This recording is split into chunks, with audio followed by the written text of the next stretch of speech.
और बच्चों क्या हो रहा है? अब एग्ज़ाम बहुत ही करीब है 12th का। अक्टूबर मंथ है तो अब ध्यान से पढ़ना शुरू कर लीजिए। अब कमर कस लीजिए। अब लापरवाही का समय बिल्कुल भी नहीं है।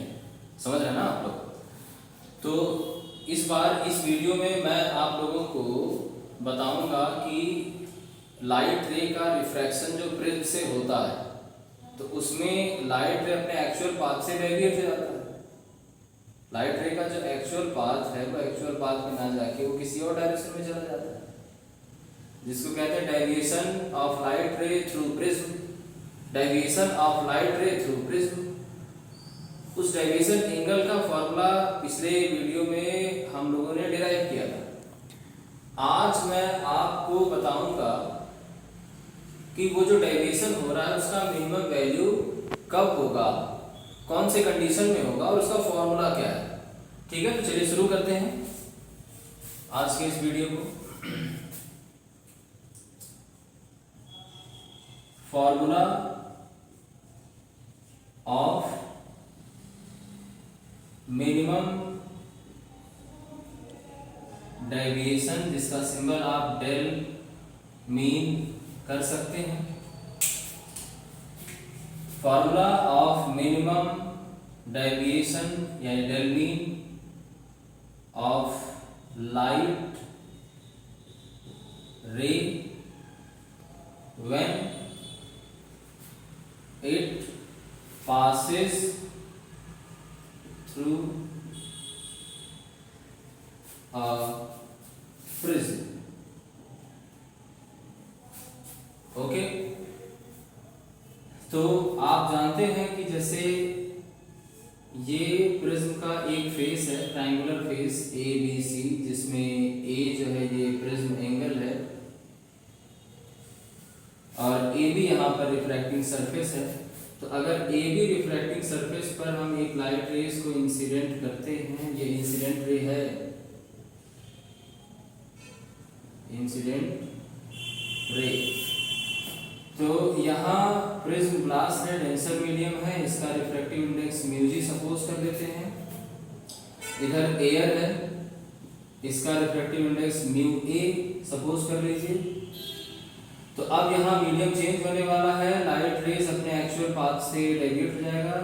तो आगे लाइट रे जाएगा कहाँ पर? तो विदाउट नॉर्मल ये नहीं हो सकता, तो नॉर्मल यहाँ पे ड्रॉ कर लेते हैं तो हमें लाइट रे का आगे का पाथ क्लियर हो जाएगा। तो लाइट रे रेयर मीडियम से डेंसर मीडियम में जब जाएगा तो नॉर्मल की ओर थोड़ा झुक जाता है, तो नॉर्मल की ओर इसको हम झुका दिए।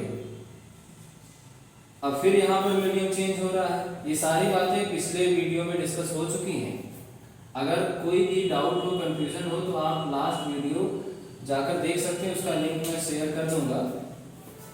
अब यहाँ फिर से रिफ्रैक्शन होना है, ये डेंसर से रेयर में जा रहा है तो नॉर्मल से दूर हटेगा, तो नॉर्मल तो पहले ड्रॉ करना होगा। तो यहाँ पर एक नॉर्मल हम लोगों ने ड्रॉ कर लिया ये फटाक से। अब ये नॉर्मल से दूर हट जाएगा। ये सेकेंड नॉर्मल सपोज कर लेते हैं, अब ये फर्स्ट नॉर्मल। ये इंसिडेंट एंगल और ये इस एंगल से बाहर आया, सो ये इमर्जेंट एंगल हो गया।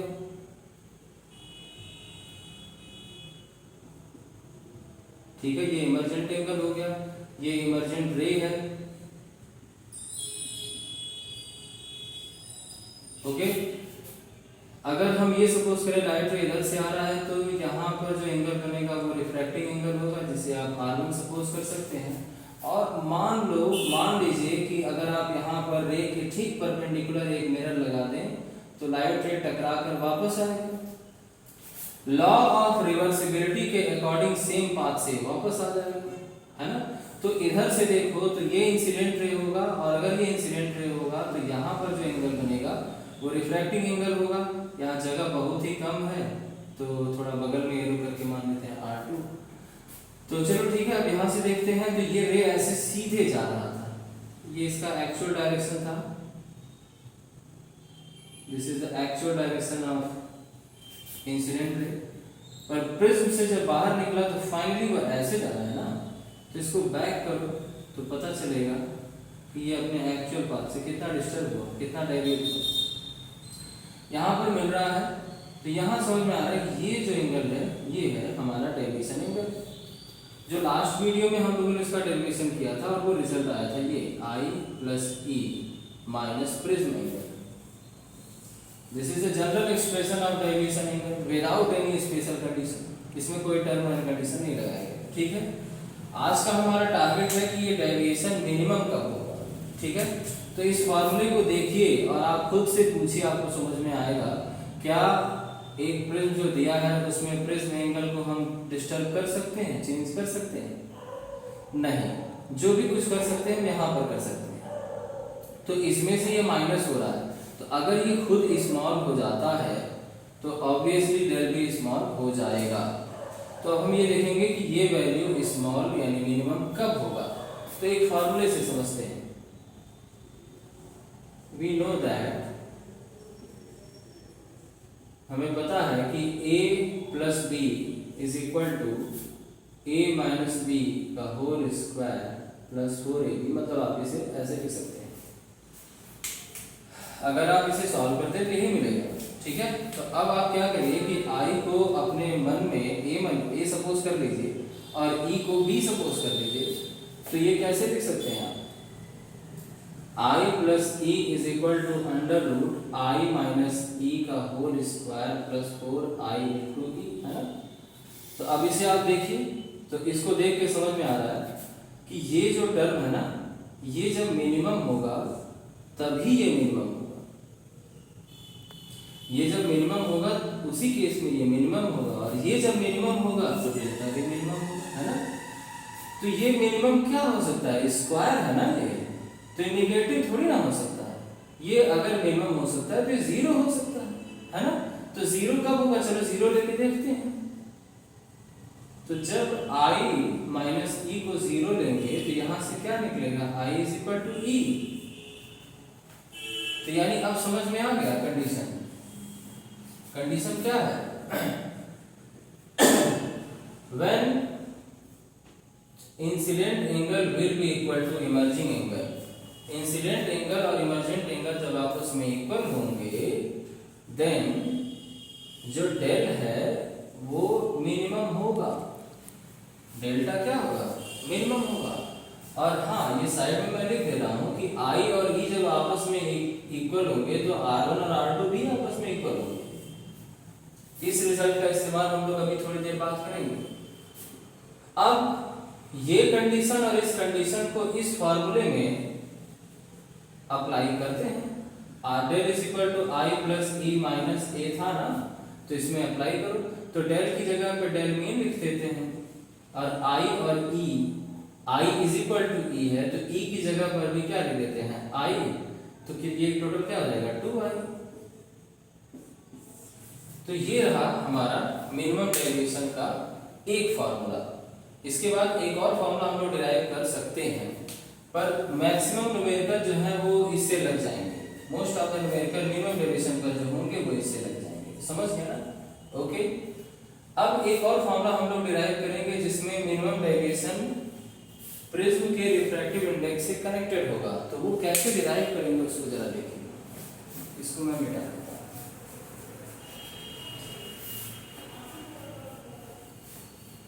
वीडियो को ध्यान से देखिएगा, ध्यान से सुनिएगा, लास्ट तक सुनिएगा, तो आपको समझ में आ जाएगा कि ये फॉर्मूला कैसे आया और इस डेल्टा मीन का प्रिज्म के रिफ्रैक्टिव इंडेक्स से कैसे रिलेशन है।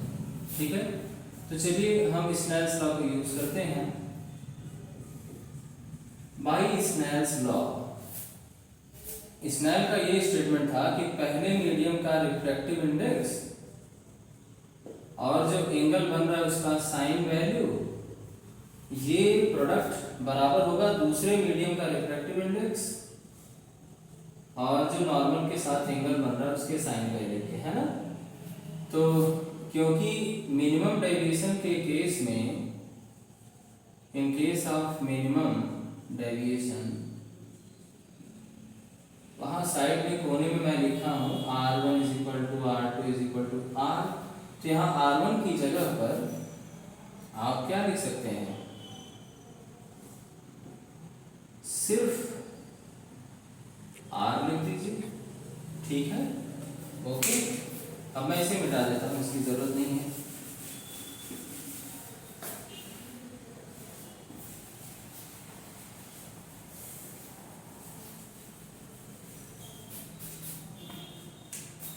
तो यहां से आएगा mu G upon mu A is equal to sine I upon sine R, या इसे शॉर्ट में कैसे लिख सकते हो आप, ए म्यू जी मतलब refractive index of glass with respect to a i, ये आया sine I upon sine r. But अभी हम लोगों ने मिनिमम डेविएशन का एक रिजल्ट निकाला, del mean is equal to 2i minus A, तो यहाँ से i निकाल दो, निकाल दिया जाए तो del mean plus A by 2i। और लास्ट वीडियो में हम लोगों ने प्रूव किया था कि r1 plus r2 is equal to A होता है, r1 plus r2 is equal to क्या होता है, ए, है ना। तो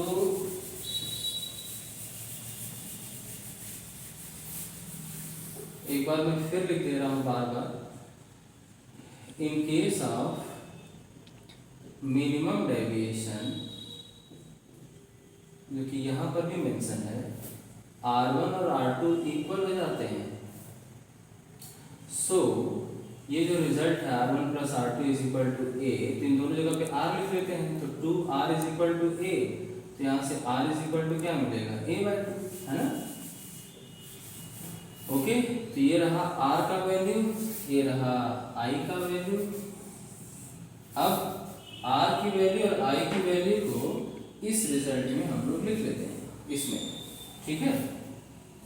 नाउ एकदम ध्यान से देखिएगा, a mu G is equal to sine I की जगह पर इन प्लेस ऑफ I इसको लिख दो, तो del mean plus a by 2 upon sine a by 2, ये एक रिजल्ट है। इस रिजल्ट में क्या देख रहे हैं आप, refractive index of prism, material of the prism और मिनिमम डेविएशन एंगल इस इक्वेशन में आपस में रिलेटेड है। तो जो प्रॉब्लम म्यू और डेल मीन के टर्म में बनते हैं वो इससे हैंडल हो सकते हैं, इनसे सॉल्व हो सकते हैं, समझ गए। और 2 मिनट और अगर आप सुनते हैं तो एक केस और हम लोग बना सकते हैं।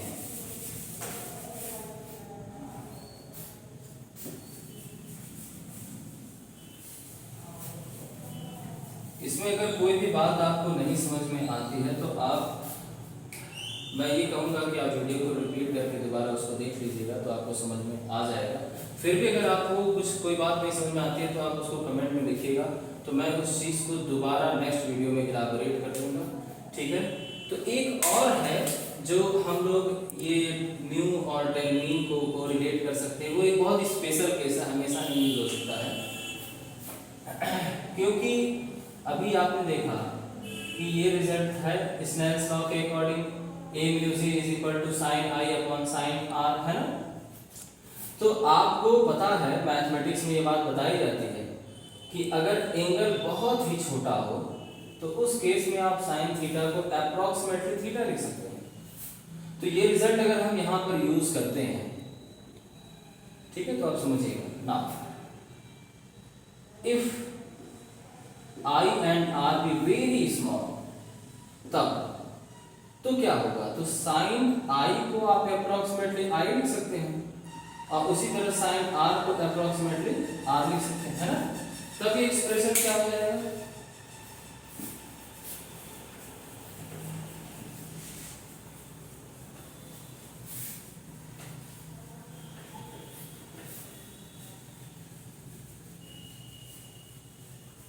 चलो देखते हैं।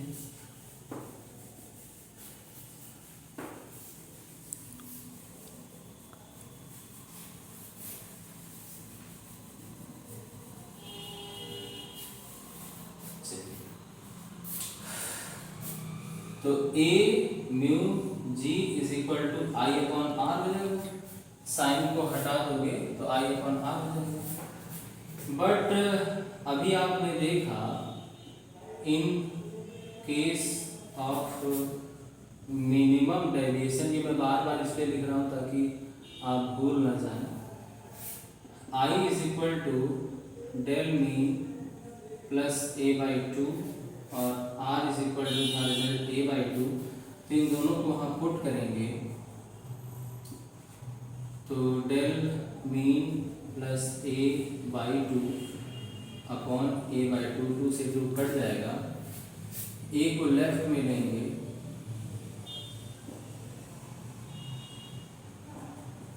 तो यहाँ से ए इधर लेफ्ट में लेकर कॉमन करेंगे तो ये रिजल्ट सामने आएगा इनटू ए,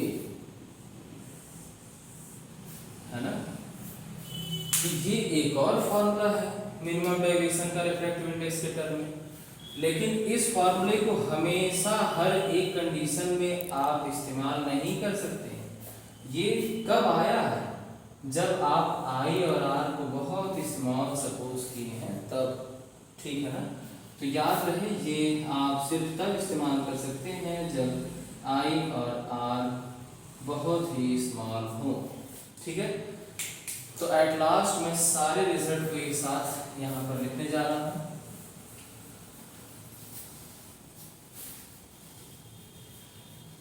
जो रिजल्ट, जो डेरिवेशन आज हम लोगों ने किया,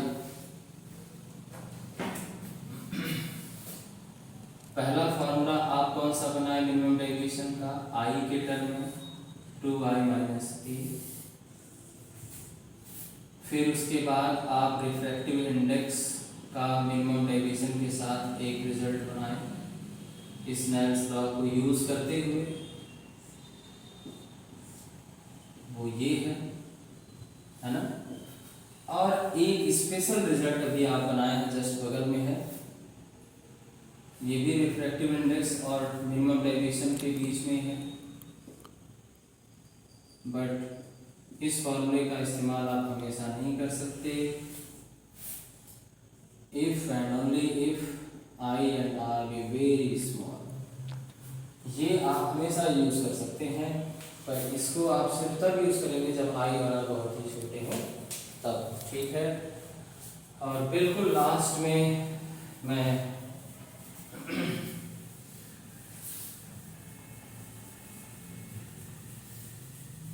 आपको ग्राफ के बारे में बता दूं। ग्राफ, ये ग्राफ है आई और डेल के बीच में, इंसिडेंट एंगल को एक्स एक्सिस पर ले लेते हैं और डेविएशन एंगल को वाई एक्सिस पे। तो आई जब बढ़ता है तो पहले डेल डिक्रीज होता है और डिक्रीज होकर एक मिनिमम वैल्यू तक पहुंचता है, और उसके बाद फिर आप आई बढ़ाते हैं तो ये डेल बढ़ने ही लगता है और दोबारा फिर डिक्रीज नहीं होता है, मतलब डेविएशन एंगल फिर बढ़ता ही जाता है। मतलब ये जो लोकेशन है ये वही लोकेशन है जब आई ई के बराबर हुआ है, और इस केस में ये जो डेविएशन हो रहा है ये मिनिमम हो रहा है, ठीक है, ओके। तो आई होप कि आपको आज का वीडियो समझ में आया होगा, सारे डेरिवेशन समझ में आए होंगे।